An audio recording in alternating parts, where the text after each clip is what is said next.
আসসালামু আলাইকুম প্রিয় মেরিনার ভাই ও বন্ধুগণ, আপনি যার থেকে এক বিন্দু পরিমাণ শিখবেন তিনি আপনার ওস্তাদ।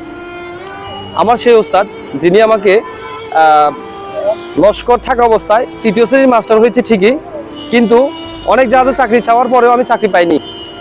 এই সেই ওস্তাদ যিনি আমাকে লস্কর হলেও পূর্ণ মর্যাদা দিয়ে ওনার জাহাজে আমাকে চান্স দেয়।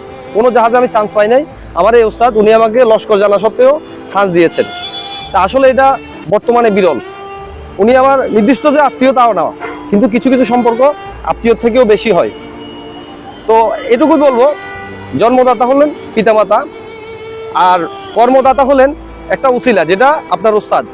তো এই ওস্তাদকে আমি সারা জীবন যেন সম্মান করতে পারি, ওস্তাদ যেন আমাকে সারা জীবনের ছোট ভাই হিসেবে ভালোবাসা দিয়ে যেতে পারেন। ওস্তাদ, আপনার সার্কিট সম্পর্কে আপনার যদি কোনো কিছু বলার থাকে একটু বলেন। আপনার সাথে চাকরি করা অবস্থায় কিরকম ছিলাম বা কেমন ছিলাম, আপনার ছিল কি একটু যদি বলতে পারেন।